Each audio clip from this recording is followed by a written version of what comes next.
Welcome to the Resilient AF podcast. I'm Alex Fresh. And I'm Bennett Knows. We believe everything vibrates at a certain frequency, and we're here to raise the vibration. You'll hear stories of resilience, manifestation, and what to do when you find that even resilience has a toll. Because the bitch is tired, honey.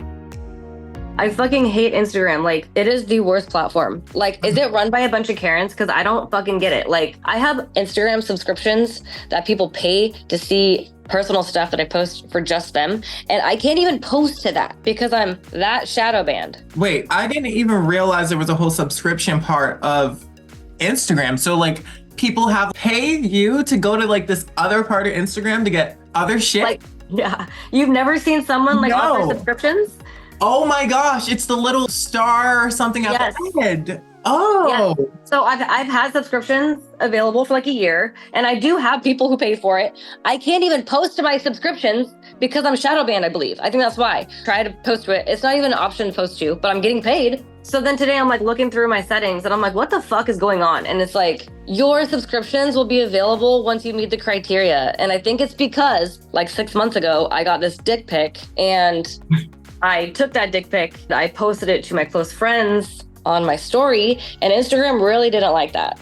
Damn, I missed it. Everybody missed it because it got removed like that. So I'm like, well, if I had to see it, then you guys have to see it. I mean, what was wrong with it?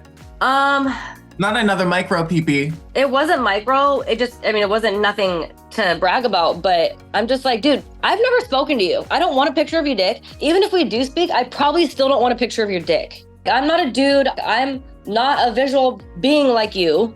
Like, I'm not going to send you a pic of my puss. Why do I have to see your dick? I don't want to see that. I did not want to see that. Guys do it all the time. Oh my God. It's fucking 2024. Have they not heard yet that women don't give a shit about dick pics? It's not like we don't like dicks or don't want to see the size of yours. We just don't get turned on when we get it. Okay. And it's always at the most sporadic moment. It's not like we're in the DMs or we're talking and getting spicy. It's just like, hey, how's your day going? Boom, dick pic. It's like, oh God, but I don't mind. Hilarious. That's so true. You wouldn't mind, but right. I did. And so I was like, fuck this. If I had to see it, my close friends do. So I posted it and it got removed within like literally a minute. And Instagram was yelling at me bad. Instagram is not it anymore. Like, Instagram has changed so much, and like, I don't have any subscribers or anybody paying me to see extra stuff, but I also feel like my stuff gets shadow banned. We talked about this a few weeks ago, and now it's got to the point where I'm like, fuck it. I don't even care if people are going to see this photo. I just want to put it up on my page. It's not even about people seeing it anymore because nobody sees it. I have a few thousand followers. I literally posted that mirror picture 3 times because I think once it only got 10 likes and another time it got 20 likes. And I have thousands of followers, you know? Yeah, so it's like, why is our shit not being shown to the people who follow us and want to see it? Fuck off, Instagram. Your algorithm sucks. And you can get shadow banned for the easiest things. I swear, it's like the music you choose even can shadow ban you, like for the algorithms. But I post a lot of cannabis and a lot of swearing and definitely shadow fucking banned. I'm so shadow banned that a lot of people can't even go to Instagram and search me and find me. They'll find my other pages. But if you put in That Dreas, I won't come up. If you go to my podcast page and you see my name there, right? You can't even click on it. It's not highlighted. That's so fucked up. How do I even grow?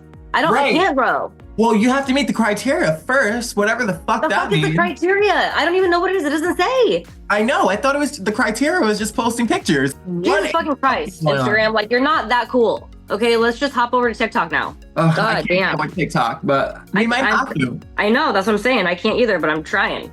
TikTok supports growth. It really does. Well, definitely follow me at Bennett Knows. If you can find me, I'm at That Dreas. But definitely go follow our podcast page at Resilient AF3. Yes. So what's good? So obviously my trip to Aruba is the peak. It was amazing. The weather was perfect. It was like kind of humid, maybe like 95 degrees. Yeah, that's nice. It was so nice every single day. And the place that we were staying at was so beautiful. I ended up getting my own like apartment while I was there, which was really nice. Dang.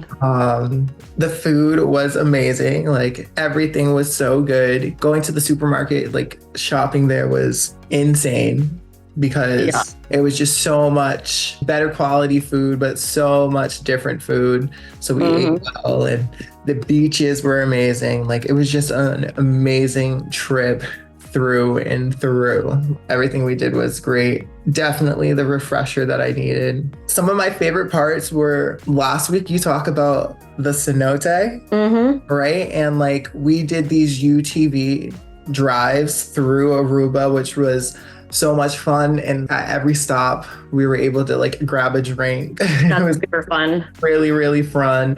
And like we did like rock climbing at one stop, then we went to this like natural bridge, which was pretty cool. The natural bridge, it was like two of them, and like the big one that was the tourist attraction years ago, it broke, it collapsed. Oh damn. Right, so now all they have is like the small natural bridge, and there's so many signs that are like, caution, do not go, do not pass this point. But like, obviously everybody was still going to the bridge to take pictures on it, which was like freaky because it's like, damn, this could fall apart at any point as well. But we did get some beautiful pictures there.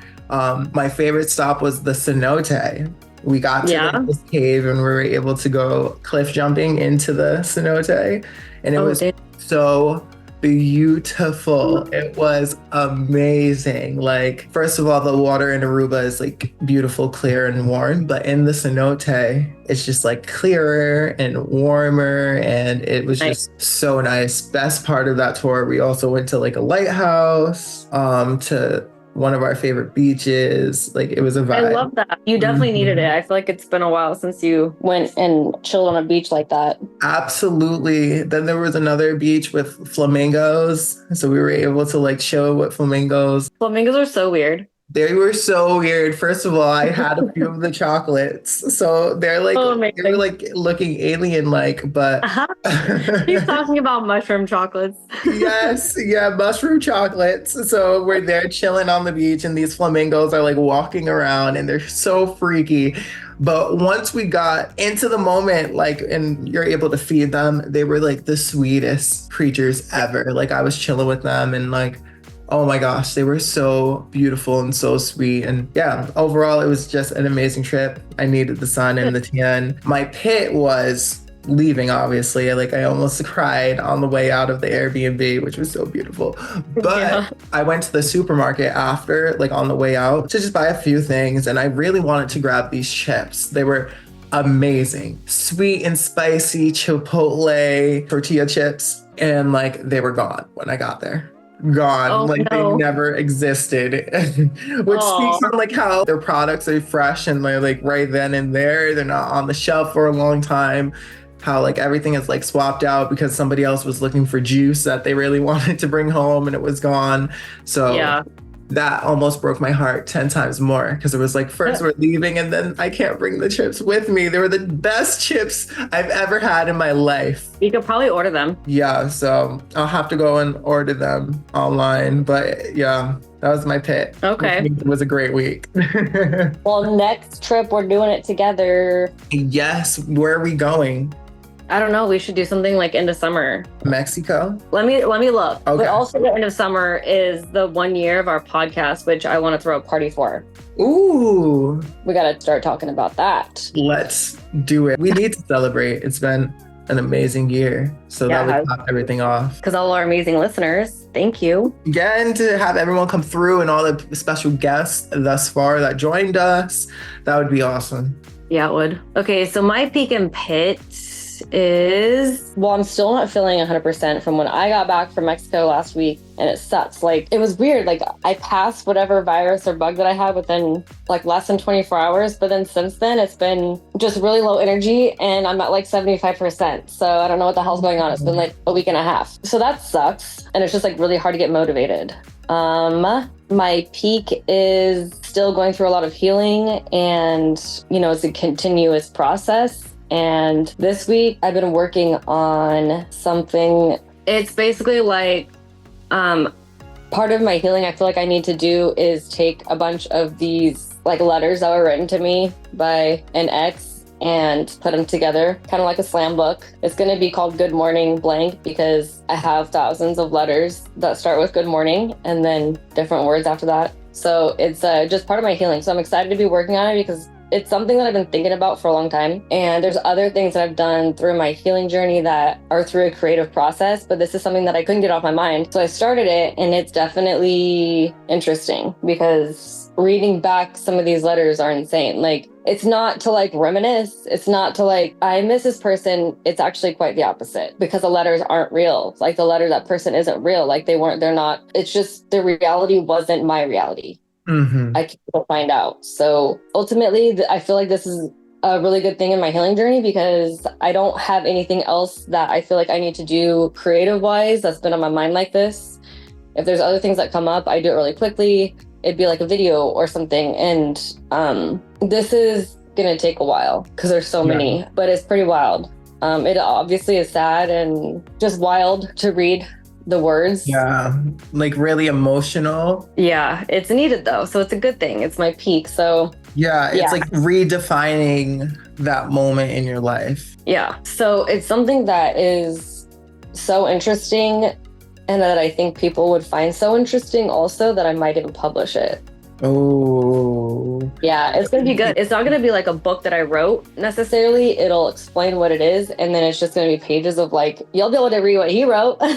Yeah, but it's like redefining stuff. And it could turn out to be like a real beautiful thing, not only for you, but like for other people as well. I think it's dope. I would love to see it afterwards.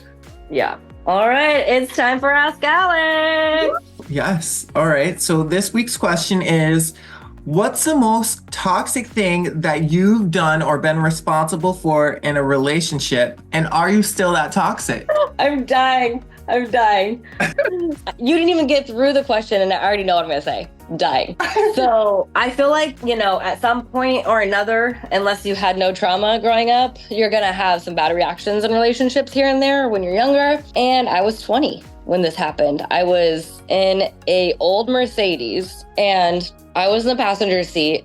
My boyfriend at the time, which was actually my first husband, was driving. And we just started arguing about something really stupid and it just escalated. And so I told him to pull over. And this was like, I had my daughter with me and she was young and I just didn't want to be in the car with him anymore. So I'm like, fuck it, I'm just going to get out and I'll find a ride home. So I'm like, pull over. And he fucking pulled over. Who pulls over? And it was getting onto the freeway. It wasn't like dangerous, but I walked over with my daughter. I was like walking over to this hotel that was pretty close. And dude, this is so embarrassing.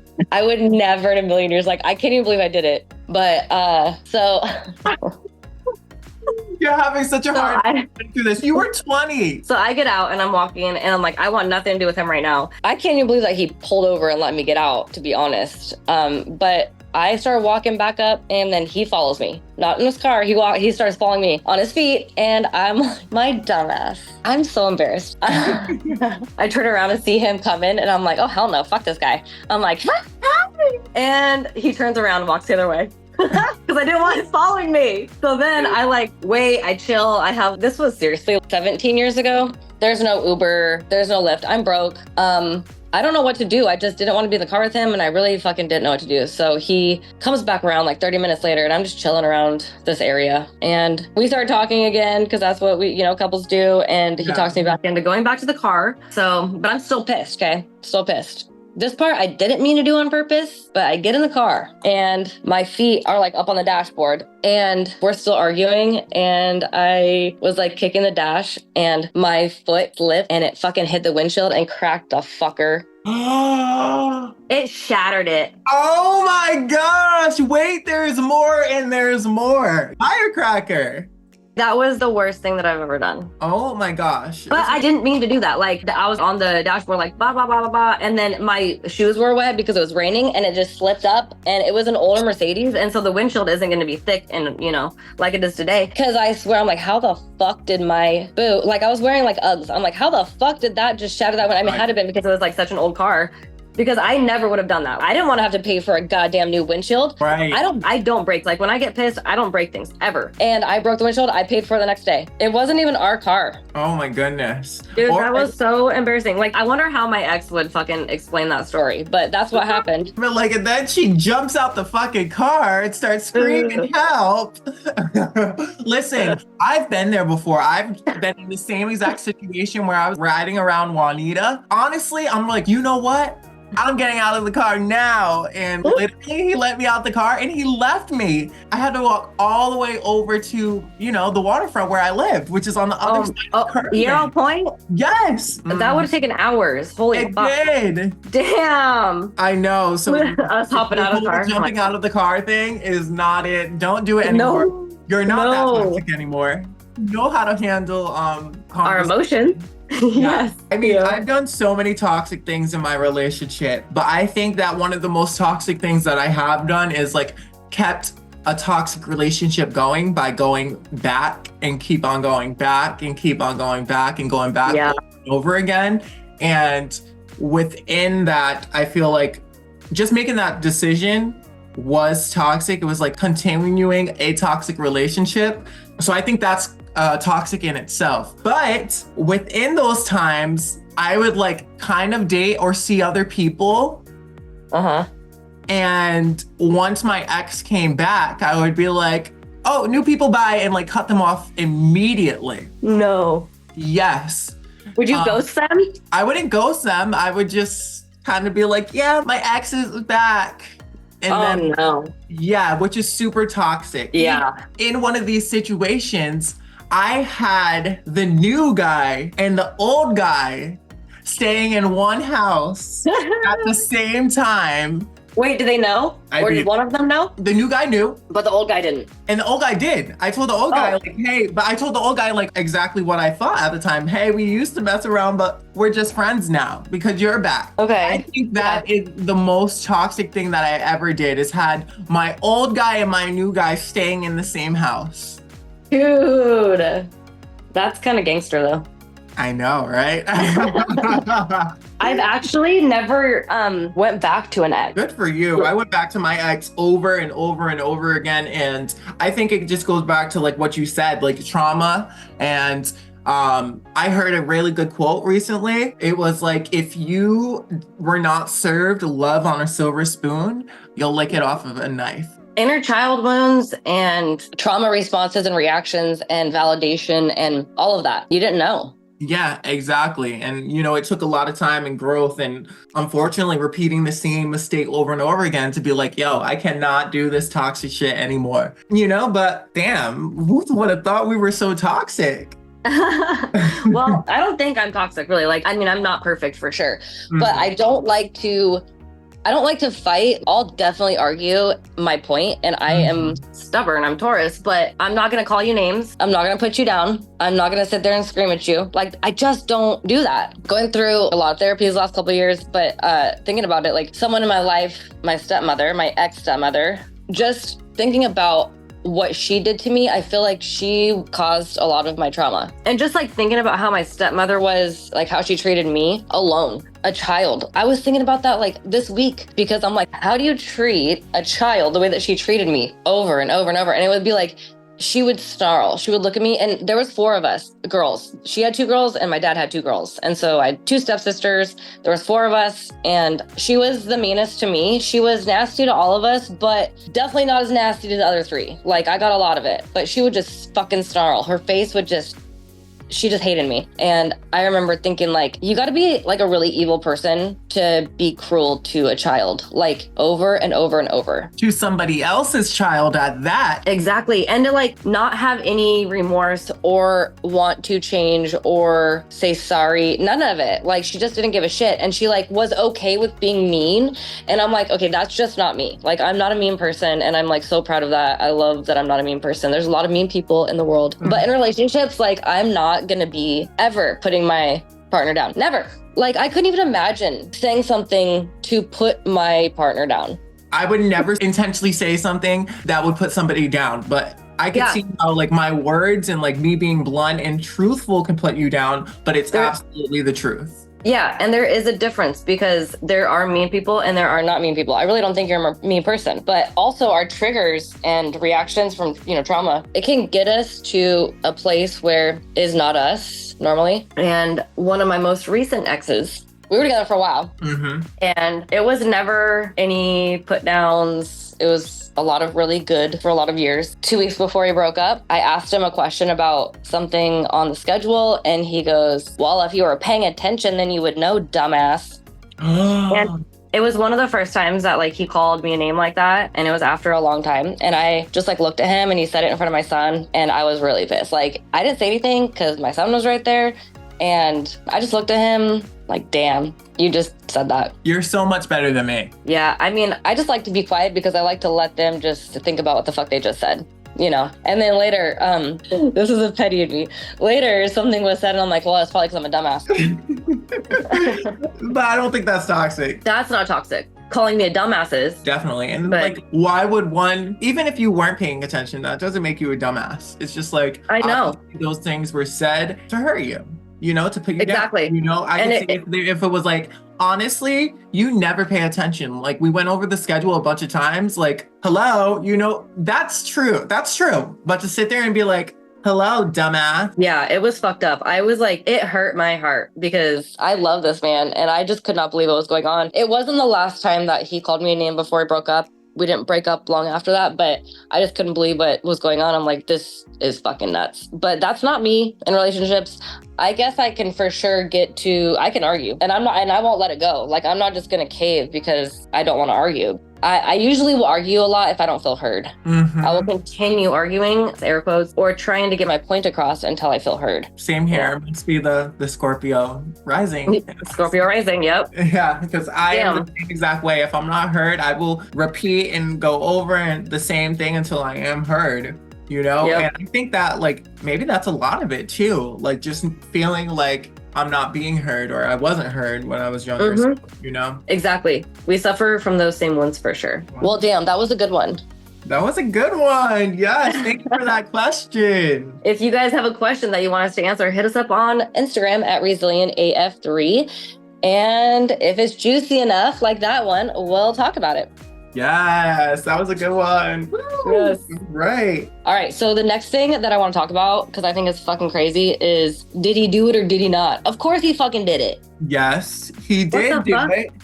There's a video. My God, the video of Cassie, I know it's been a few weeks, but we haven't had a chance to talk about it. Holy fuck, dude. Let me just tell you one thing that I have not experienced is physical abuse in a relationship at all, ever, on either side. So when I saw that video, I just, fuck, dude, I couldn't even imagine. She tried leaving when he was sleeping or in the shower, one of the two, and she tried to sneak out, and he fucking got her. I'm bitch, was there no stairs? Where's the stairs? Oh my gosh, yeah. Oh my God, why are you going to that? I was fucking freaking out for her, but I couldn't believe how he just yanked her down and just kept going. The audacity to do it in a hotel. He has no shame. There's a lot of fucking really shitty, evil people that won't ever show that type of behavior outside of their home, but he don't give a fuck. No. Holy shit, he's out of control. He's a monster. He's actually he's got to be possessed. He's a disgusting human being. Yeah, and if he did it once there, he does it. Oh my God. That wasn't a one-on thing. That's something that he does all the time. Of course, to every single relationship that he's been in. Right, exactly. That's what he does. I'm actually kind of glad that we haven't talked about this yet because there's been so much that has come out on it.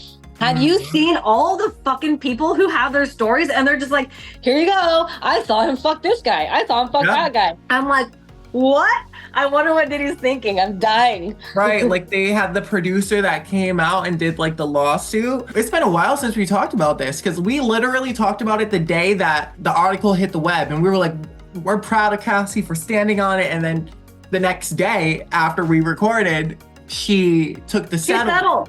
She settled for $30 million, which is an absolute insane amount of money. But with how much money he has, that girl settled for way too less. Right. It could have been a lot more. I just am so glad. Everything. Yeah, I'm honestly, I've never been a Diddy fan. He has a few good songs that I like, but I guess it's just me and my energy and aura knows good and bad or evil, right? Light and evil. And there are some people who some people just love. Like everybody just loves some sort of people. And like, I don't like a few of them would be like Kanye. I don't like Oprah. Like, you know, there's some people that have bad energy, and I just have never been like a super big Diddy fan. But it wasn't up until like, I didn't know how evil he was, you know?